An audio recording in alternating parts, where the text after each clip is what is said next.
tarde. Só me apresentar, meu nome é Bruno Toledo Quequia, às vezes o sobrenome é um pouco mais confuso, o pessoal evita. Estou falando hoje em nome do Instituto Brasileiro de Mineração, o IBRAM, a quem agradeço o convite no nome do Dr.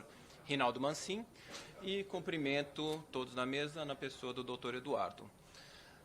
Pelo que eu estou vendo, a maior preocupação, acho que de quase todos os setores que vieram aqui conversar nesse GT específico para a imunidade é a questão da exportação. E é uma discussão que não é de agora, e talvez eu tenha até uma abordagem um pouco diferente de outros colegas da mesa, porque eu acho que eu tenho uma abordagem um pouco mais positiva e otimista sobre o tema.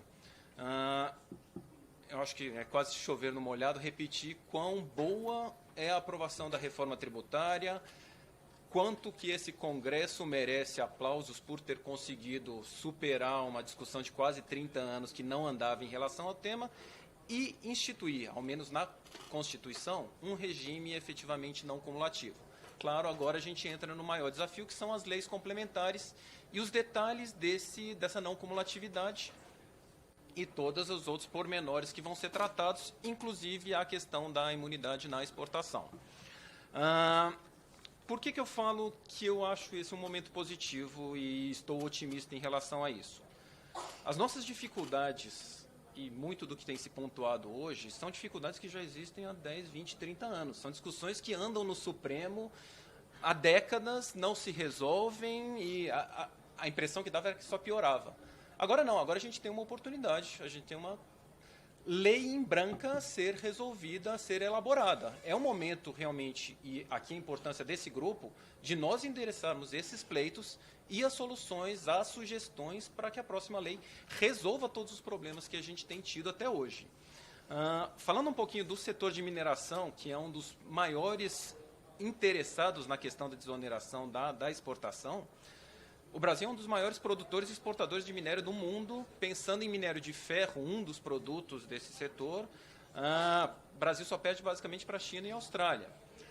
É o terceiro maior produto exportado no Brasil. Perde para a soja, que está representada aqui também, perde para os derivados de petróleo, mas assim, é um elemento essencial na balança comercial.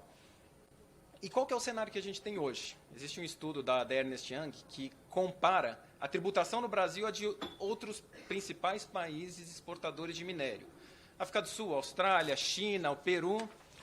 O Brasil tem a maior carga de tributação na exportação de minério sobre 12 substâncias minerais, as principais: bauxita, cobre, chumbo, ferro, ouro, potássio, zinco, nióbio. Então, o cenário de hoje nós já estamos atrás. O Brasil já paga 4 a 6% a mais, o produto brasileiro já paga 4 a 6% a mais de tributo do que os nossos concorrentes. Então, a gente já está numa situação ruim, e eu acho que a reforma tributária é um momento positivo para a gente tentar endereçar isso. Para agora, a gente endereçar nessa lei, efetivamente, uma não cumulatividade para a exportação e uma imunidade para a exportação. E esse tema ele não passou despercebido pelo constituinte da emenda constitucional 132.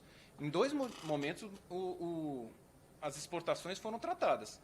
Quando foi disposto sobre o imposto seletivo, que eu vou falar um pouquinho mais na frente, na finalização, mas existe a previsão de não incidência do imposto nas exportações, e principalmente no IBS, com a replicação para o CBS, essa garantia de não oneração das exportações, com a previsão, manutenção do crédito ao exportador, que é muito importante e está plasmado na Constituição.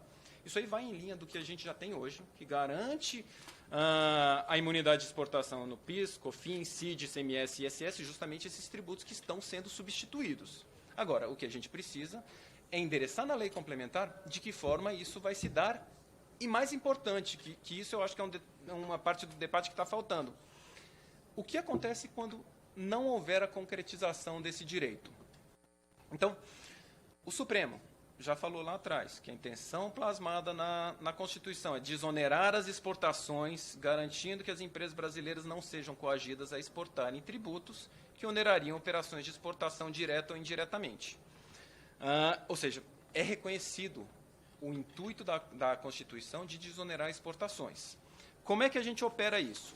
o discurso do Bernardo Api nas discussões da reforma tributária sempre foi: está garantido o crédito no decorrer da cadeia e, no caso de exportação, está garantida a restituição para os exportadores que não conseguirem dar vazão ao crédito. Houve aquela discussão de qual que seria o prazo de restituição desses créditos acumulados, se falou em 60 dias, se decidiu não colocar isso na Constituição, mas é um discurso muito forte de que estará na lei complementar. Ok. A dúvida é, 60 dias, não cumpriu os 60 dias, o que acontece? Porque, especialmente quem trabalha na área tributária há algum tempo, está acostumado... Mandado de segurança. É uma mandado de segurança, mas a gente está acostumado a... Sim, a desconfiar. A desconfiar e desacreditar. A gente tem previsões legais de ressarcimento de crédito.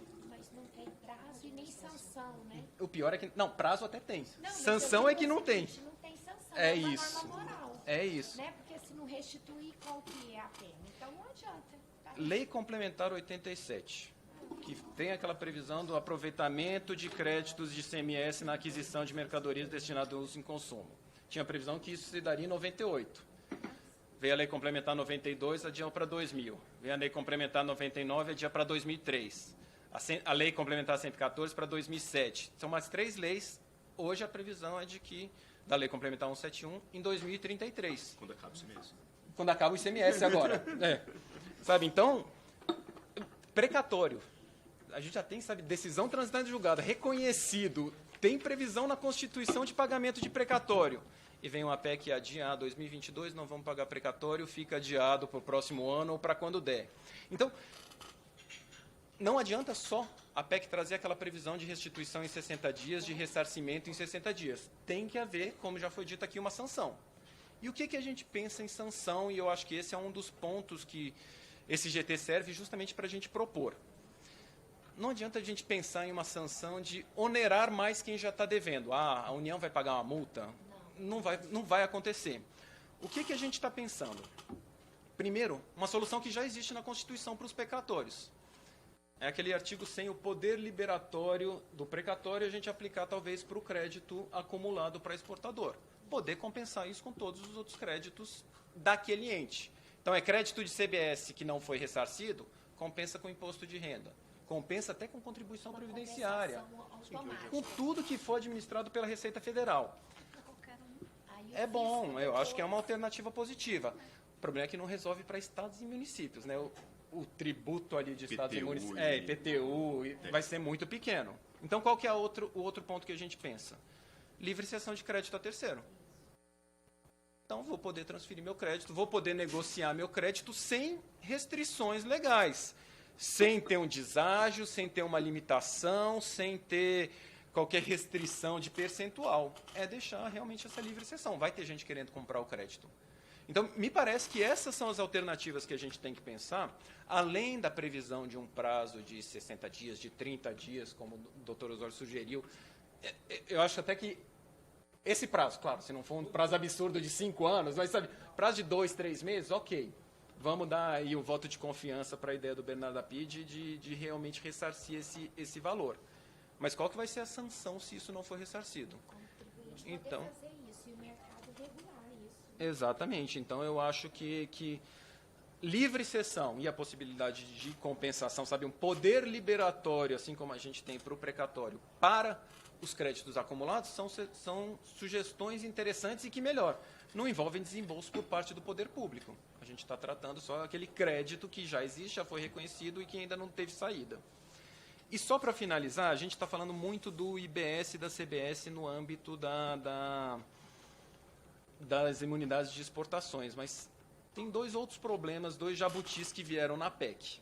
O primeiro dele é aquela autorização para que os estados criem contribuições que hoje substituiriam os fundos vinculados a benefícios de ICMS, que duram até 2043, inclusive, essas novas contribuições. A questão da imunidade de exportação não está endereçado nele. Então, isso é ruim.